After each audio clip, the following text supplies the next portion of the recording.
She hammered on my door so hard I thought the wood might splinter. Before I even stepped outside, I heard her shrill voice echo across the porch. "Sheriff, arrest him. He doesn't belong here." When I opened the door, there she stood, Karen, flanked by 4 men in green shirts labeled HOA police. They carried batons and shotguns, puffing out their chests like they owned the entire street. Karen's face was flushed with fury as she pointed at me, each word sharper than the last. "You're trespassing on HOA property, and these officers will remove you if you don't leave immediately." The men advanced, trying to look intimidating, but something was wrong. Their uniforms didn't match. Their badges looked flimsy. Their voices shook when they tried to sound authoritative. Karen kept shouting, "We run this neighborhood. You answer to us." Neighbors peeked from behind blinds, some recording from across the street. I didn't raise my voice. I didn't step back. I simply folded my arms and let a small smile form. They had no idea who they were standing in front of. Karen thought she'd summoned her own private militia, but she didn't know the man she was screaming at was the real sheriff of this county. "Is that so?" I said slowly, watching their fake badges shimmer in the sunlight. "Then maybe you should explain this matter to the sheriff's department." Karen blinked, confused. One of the men muttered, "Wait, what?" Too late. A real police cruiser had already rolled up behind them. The doors opened, and 2 uniformed deputies stepped out, their badges catching the light like cold truth. Karen froze for only a moment before whipping around and pointing at me again. "That's him. He's the criminal. Arrest him before he hurts someone." Her voice cracked with desperation, but the deputies didn't approach me. Instead, they walked past her and stopped in front of the so-called HOA police. One deputy narrowed his eyes. "Ma'am, where exactly did you find these officers?" The men in green tents, gripping their batons tighter. Karen lifted her chin proudly. "These are HOA police. They enforce community rules. He doesn't belong on this property." The deputy's jaw tightened. "There is no such thing as HOA police." His words hit the air like a sledgehammer. The fake cops shifted nervously. Karen refused to back down and stomped her heel into the lawn. "Don't you dare question my authority. He's been violating HOA regulations, and I will not tolerate it." I stepped forward, calm but firm. "You might want to listen carefully, Karen. Because you're standing on my land." Neighbors gasped, stepping outside to watch. One deputy turned toward me and nodded with respect. Karen looked stunned. "Your land?" "No. This entire street is under HOA control." But I pulled out a folded packet from my pocket and held it up. "Interesting. Because according to county records, this property isn't part of your HOA at all. And you just attempted to trespass on a sheriff's home using fake officers." The fake cops paled. Karen stuttered, struggling to form words. That can't be right." Before she could lie again, one of her fake officers stepped forward, trying to fake confidence. "He's bluffing. Don't listen to him." But the deputy beside him suddenly seized his arm and twisted it behind his back with practiced ease. The man yelped, dropping his baton. The others stepped back quickly. Their tough act evaporated. More neighbors gathered. Phones raised high, capturing every second. Karen spun around, realizing the entire street was watching her lose control. "Turn those off. You can't film me. This is harassment," she shrieked. No one listened. Every eye stayed locked on her as deputies cuffed the first fake officer. I stepped closer, meeting her glare. My voice stayed low, steady, and cutting. "Karen, you brought fake officers onto my porch. You threatened me and tried to order my arrest. Do you even realize the crimes you've committed today?" Her lip trembled, but she forced out a sneer.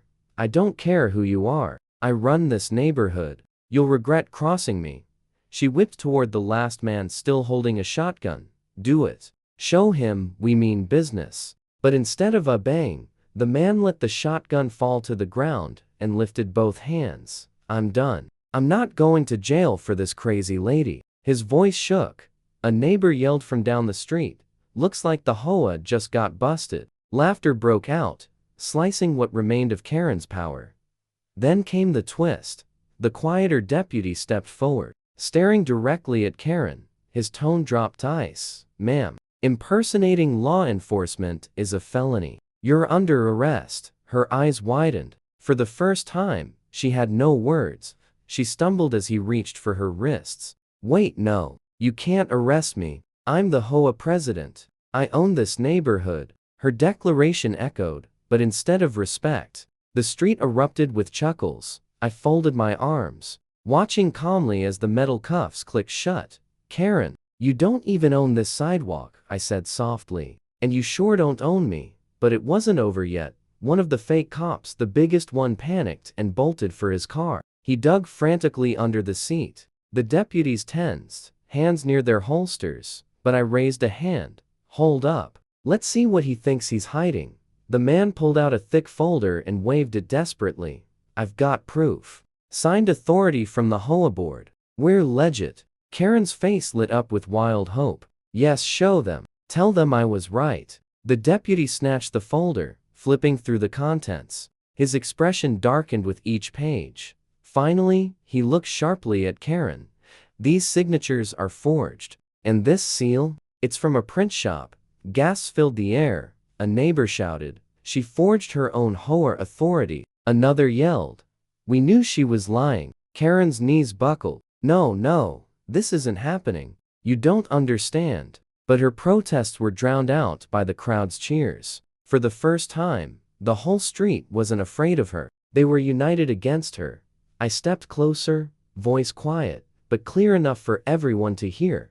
"Karen, do you know what makes this even worse? You didn't just lie to your neighbors. You tried to scam on the sheriff of this county." Her face drained white. Deputies tightened their grip on her arms, and I saw it, the realization hitting her like a falling brick. For the first time in her life, Karen understood she had no way out. Karen thrashed against the deputies, her voice splintering into desperate, high-pitched screams. "This is a mistake. You're all making a huge mistake. I'll sue every single one of you." But no one was listening anymore. The neighbors had stepped closer, phones raised, recording from every angle. Their murmurs grew into open laughter. The woman who once terrorized the entire street now looked small, panicked, cornered. One deputy recited her rights as he guided her toward the cruiser. I stayed where I was steady, unmoved, my attention shifting to the remaining fake cops. Two of them still stood stiff as sculptures, too afraid to breathe. "You've got two options," I said, my voice slicing through the noise. "Walk away and face charges later, or come clean right here, right now." One man immediately collapsed to his knees, hands lifted. "She paid us," he blurted. "She said it was legal, that she ran the neighborhood and had authority." His voice cracked under the weight of guilt. The crowd gasped, but I wasn't surprised. Karen had always been a master at using people like pawns. Karen whipped her head around, her hair flying wild. She glared at him with pure venom. "Shut up. Don't say another word," she shrieked. But it was too late. Half the neighborhood had captured the confession on video. Then the second twist hit. The quiet deputy, the one who'd spoken the least, pulled something from his vest pocket. A tiny device, blinking red. "A hidden camera, Sheriff," he said, giving me a sharp nod.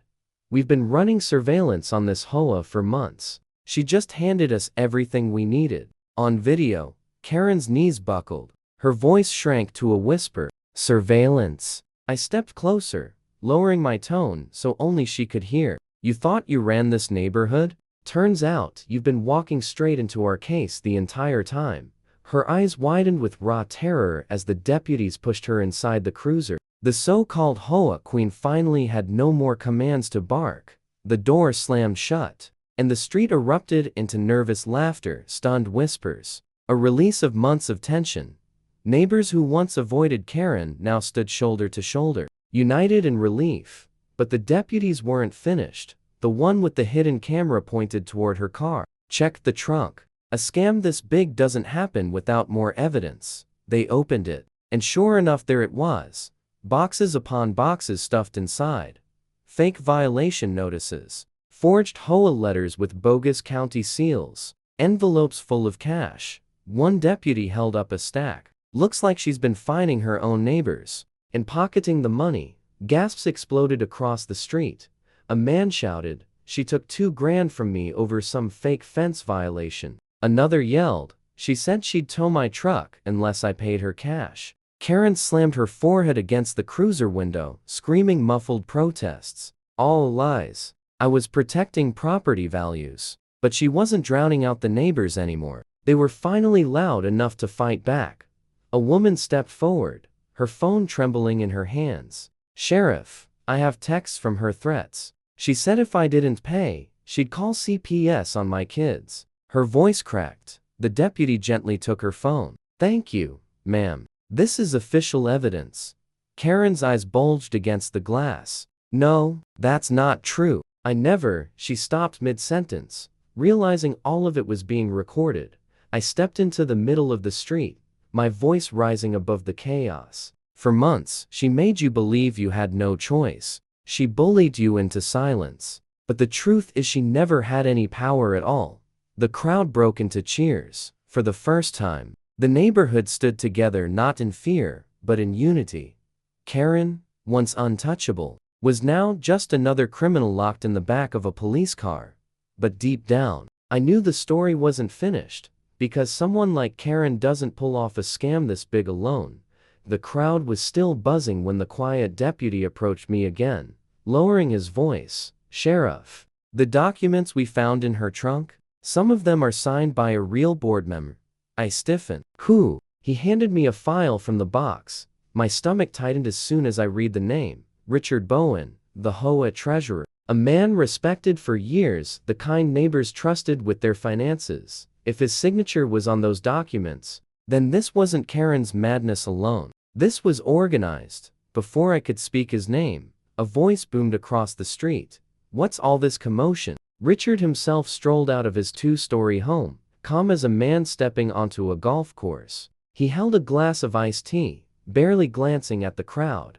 "All this noise for a simple HOA issue?" Whispers swept through the neighbors. Karen banged her fists on the cruiser window, screaming through the glass. "Richard, don't let them arrest me. Tell them we're in this together." Silence crushed the street. Richard froze for a split second, then forced a casual laugh. "She's delusional. I don't know what she's talking about." But the deputy holding the forged papers lifted them high. "Funny. Because your signature is all over this." Gasps exploded. Phones turned toward Richard. His fake calm cracked. His knuckles tightened around the glass until it shattered in his hand. Blood dripped down his fingers as his smile twisted dark. "You really don't know who you're messing with," he murmured, and in that moment, I realized Karen had never been the real problem. She was just the opening act, the puppet, the loud distraction. Richard was the one pulling strings. He didn't flinch at the shards slicing into his palm. He simply let them fall, eyes locked on mine. Karen was sloppy. "I'm not," he said. "You think this ends with her? You take me down. Half of City Hall goes with me." The crowd gasped again. Karen screamed from the cruiser, "Richard, don't leave me here. We had a deal." But Richard didn't look at her once. I stepped forward, my badge catching the sunlight. "Richard, you just confessed in front of 50 witnesses. Cameras rolling. You're done." His smirk evaporated. A deputy reached to cuff him, but Richard snapped his wrist, revealing a sleek black phone hidden under his sleeve. He tapped it, and suddenly, black SUV screeched around the corner. Tinted windows, unmarked. Men in suits jumped out, scanning the street like attack dogs. Neighbors stumbled back in fear. I didn't move. "So this is your plan?" I asked. "Bring in more muscle to silence people?" Richard's voice dropped low, carrying across the quiet street. "Not silence. Control. Always control." But before his men could take a step, sirens shrieked from the opposite end of the block. More cruisers barreled in, boxing in Richard's SUV. Deputies swarmed out, weapons drawn. Richard's composure finally cracked. He thrashed as the cuffs closed around his wrists. The crowd erupted again, this time louder than before. "It's over!" Someone yelled. "No one owns us anymore." Another shouted. Phones captured it all, the fall of Karen and Richard, side by side, stuffed into separate cruisers as their little empire collapsed publicly. I turned to the neighbors and raised my voice. "No one, no HOA, no bully, no fraud has the right to take your land, your money, or your freedom. Not here. Not anywhere. Cheering swell, families hug, kids clapped. For the first time in years, the street felt like it belonged to the people again. As Karen's muffled screams faded and Richard's cruiser rolled away, I finally exhaled. Justice wasn't always clean, but today it was undeniable, and deep down, I knew this would become the story the entire county would talk about for years. The day the fake HOA sent pretend cops to my door and met the real sheriff instead.